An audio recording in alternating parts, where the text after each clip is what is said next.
అందరికీ నమస్కారం. ఉద్యోగులు, పెన్షనర్లు, ఉపాధ్యాయులకు సంబంధించిన ప్రతి అప్డేట్, ప్రతి సమస్య పట్ల సపోర్టివ్‌గా వీడియోస్ అయితే వస్తాయి. తప్పకుండా సబ్స్క్రైబ్ చేసుకోండి. వీడియోస్ మాత్రం చాలా మంది చూస్తున్నారు. లైక్ చేయండి. ఇక వివరాలకెళ్తే ఆంధ్రప్రదేశ్‌లో సెప్టెంబర్ 4వ తేదీన మంత్రివర్గ సమావేశం అయితే జరగబోతుంది. సెప్టెంబర్ 4వ తేదీ ఉదయం 11 గంటలకు వెలగపూడి సచివాలయంలోని మొదటి బ్లాక్‌లో రాష్ట్ర మంత్రివర్గ సమావేశం జరగనుంది. రాష్ట్ర ముఖ్యమంత్రి చంద్రబాబు నాయుడు అధ్యక్షతన జరగనున్న ఈ సమావేశానికి తీసుకువెళ్లాల్సిన ప్రతిపాదనలను శాఖల వారీగా సెప్టెంబర్ 2వ తేదీ సాయంత్రం 4 గంటలకల్లా సాధారణ పరిపాలనా శాఖకు పంపాల్సిందిగా అన్ని శాఖలకు ఆదేశాలైతే జారీ చేశారు. ఇక మరి ఉద్యోగులకు, పెన్షన్లకు, ఉపాధ్యాయులకు సంబంధించి డీఏలు అయితే పేరుకుపోతున్నాయి. మరి ఉద్యోగుల్లో ఆందోళన అయితే మొదలైంది. ఉద్యోగులు దాదాపు లక్షల్లో నష్టపోతున్నారు. వారికి 3 డీఏలు పెండింగ్‌లో ఉన్నాయి. ఉద్యోగులకు ప్రభుత్వం చెల్లించాల్సిన డీఏ బకాయిలు అయితే పేరుకుపోతున్నాయి. ఇప్పటి వరకు 3 డీఏలు పెండింగ్‌లో ఉండగా 4వ డీఏ కూడా కొద్ది రోజుల్లో జత కాబోతుంది. దీంతో కలిపితే 10 నుండి 12 వేల కోట్ల రూపాయలు ఉద్యోగులకు చెల్లించాల్సి ఉంటుందని ఆర్థిక శాఖ అధికారులు అంచనా వేస్తున్నారు. ఇంత పెద్ద మొత్తంలో బకాయిలు పేరుకుపోవడం పట్ల ఉద్యోగుల్లో ఆందోళన అయితే వ్యక్తమవుతుంది. ఒక్కొక్క ఉద్యోగి, ఒక్కొక్క పెన్షనర్ లక్షల్లో నష్టపోతున్నారు. ఈ బకాయిల కోసం ఎన్నిసార్లు వినతులు చేసుకున్నా ఫలితం ఉండడం లేదని ఉద్యోగులైతే ఆవేదన వ్యక్తం చేస్తున్నారు. 2018లో 2.73% ఉన్న డీఏ 2023 జూలై నాటికి 33.67% చేరుకుంది. అయితే అప్పటి నుంచి డీఏ విడుదల కావడం లేదు. అనేక సార్లు ఉద్యోగులతో ఆర్థిక శాఖ సమావేశాలు నిర్వహించడం, మధ్యలో జాయింట్ స్టాఫ్ కౌన్సిల్ భేటీలు కూడా జరగడం, వాటిల్లో ఉద్యోగులు తమ డిమాండ్లను వెల్లడించడం మాత్రమే కనిపించింది తప్ప పరిష్కారం మాత్రం కనిపించడం లేదు. ప్రభుత్వం అయితే సాచివేత ధోరణిని అవలంబిస్తుంది.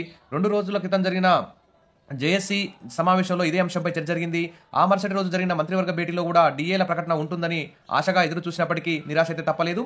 ఇదే సమయంలో పీఆర్సీ కమిషన్ నియామకం జరిగినప్పటికీ ఎప్పుడు చర్చలు ఉంటాయి, ఎప్పుడు నివేదిక ఉంటుంది, ఎప్పుడు అమల్లోకి వస్తుందో తెలియని పరిస్థితి ఉందని ఉద్యోగులు అయితే వాపోతున్నారు. ఇక మధ్యంతర భృతి కూడా ఇంతవరకు ప్రకటించకపోవడం అన్యాయం. మరి ఉద్యోగులు, పెన్షనర్ల సమస్యలు 3 నెలల్లో పరిష్కరించకుంటే ఉద్యమం చేస్తామంటూ ఏపీ జేఏసీ అమరావతి నేతలు బొప్పరాజు, దామోదరరావు అయితే ప్రకటించారు. ఇక 11వ పీఆర్సీ, డీఏ బకాయిలు, గ్రాట్యుటీ, లీవ్ ఎన్కాష్మెంట్, సర్దుబాటు లీవులు చెల్లింపులు లేకపోవడం వల్ల ప్రతి ఉద్యోగి, పెన్షనర్లు లక్షల రూపాయలు నష్టపోతున్నారని ఆవేదన వ్యక్తం చేశారు. ఇక ఐఆర్ కూడా ఇంతవరకు ప్రకటించకపోవడం చాలా అన్యాయమని, మరి రిటైర్డ్ ఉద్యోగులు కూడా బకాయిలు అందుకోకుండానే మరణించడం బాధాకరమని పేర్కొన్నారు. మరి ఇక్కడ జేఏసీ తీర్మానాలు చూస్తే వచ్చే 3 నెలల్లోపు ఉద్యోగుల ఆర్థికేతర సమస్యలపై ముఖ్యమంత్రి లేదా ఆయన నియమించే మంత్రివర్గ ఉపసంఘం చర్చించాలి. రాష్ట్రంలోని 26 జిల్లాల్లో AP JAC Amaravati men, women విభాగాల కమిటీలు పూర్తి చేయాలని నిర్ణయం. 7,000 కాంట్రాక్టు ఉద్యోగులను క్రమబద్ధీకరించాలి. అవుట్సోర్సింగ్ సిబ్బందికి సంక్షేమ పథకాలు వర్తింపు చేయాలి. గ్రామ, వార్డు సచివాలయ ఉద్యోగులకు ప్రమోషన్స్, ఆర్టీసీ ఉద్యోగులకు ఆగిపోయిన ప్రమోషన్స్, పెన్షనర్లకు రేషన్ కార్డులు మంజూరు చేయాలి. మహిళా ఉద్యోగులకు 2 సంవత్సరాల చైల్డ్ కేర్ లీవ్ కల్పించాలంటూ ఇక్కడ డిమాండ్లు అయితే ఉన్నాయి. మరి ఆగస్టు 20న ఉద్యోగ సంఘాలతో జాయింట్ స్టాఫ్ కౌన్సిల్ సమావేశం అయితే జరిగింది. కానీ అది తూతూ మంత్రంగానే జరిగింది. మరి విసిగి వేసారిపోయినటువంటి ఉద్యోగులైతే మరి ఈ పేరుకుపోతున్న డీఏలు, ఐఆర్ మంజూరు చేయకపోవడం, పెండింగ్ బకాయిలు విడుదల చేయకపోవడం, దీనంతటితో విసిగి వేసారిపోయిన ఉద్యోగులు, ఉపాధ్యాయులు, పెన్షన్లందరూ అయితే డీఏ, పీఆర్సీ బకాయిలపై హైకోర్టులో కూడా పిటిషన్ వేసినటువంటి సందర్భం ఇక్కడ మనం చూస్తున్నాం. ప్రభుత్వానికి హైకోర్టు అయితే నోటీసులు కూడా జారీ చేసింది. గత వైసీపీ ప్రభుత్వంలో పెండింగ్లో ఉన్న కరువు భత్యం, 11వ పీఆర్సీ బకాయిలను చెల్లింపులకు ఉత్తర్వులు ఇవ్వాలంటూ AP contributory pension scheme association వేసిన పిటిషన్లో ప్రభుత్వానికి హైకోర్టు అయితే నోటీసులు ఇచ్చింది. అంటే 6 నెలలకోసారి ఇవ్వాల్సిన డీఏలు, 5 నెలలకోసారి ఇవ్వాల్సిన పీఆర్సీల కోసం ఉద్యోగులు మరి కోర్టు మెట్లు తొక్కాల్సినటువంటి అవసరం ఉందా?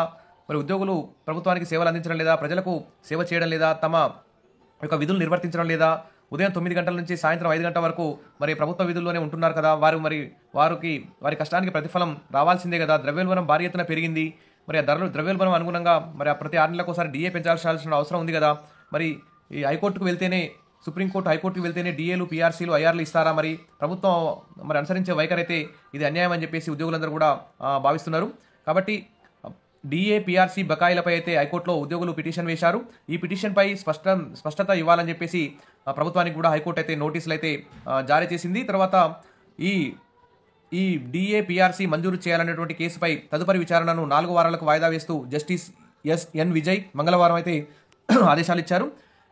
ఈ విధంగా డీఏ, పీఆర్సీల కోసం కోర్టులను ఆశ్రయించాల్సిన దుస్థితి ఎందుకు వచ్చింది? సంక్షేమ పథకాలకు లక్షల కోట్లు ఖర్చు పెడుతున్న ప్రభుత్వం దాదాపు 3-4 లక్షల కోట్ల బడ్జెట్లో ఉద్యోగులకు సంబంధించి ఒక 30,000 కోట్లు కేటాయిస్తే అసలు ఆర్థికేతర సమస్యలన్నీ పరిష్కారమై ఉద్యోగులందరూ కూడా సంతృప్తిగా తమ యొక్క విధులను నిర్వర్తిస్తూ ప్రభుత్వానికి, ఇటు ప్రజలకు సేవ చేయడానికి ఎప్పుడూ ముందుంటారు. కాబట్టి ప్రభుత్వం సెప్టెంబర్ 4న జరిగే కేబినెట్ మీటింగ్లో డీఏ, పీఆర్సీ బకాయిలపై నిర్ణయం తీసుకోవాలి. అదేవిధంగా మధ్యంతర భృతి వెంటనే మంజూరు చేయాలి అంటూ ఆ విధంగా నిర్ణయం తీసుకుంటారని చెప్పి ఆశిద్దాం.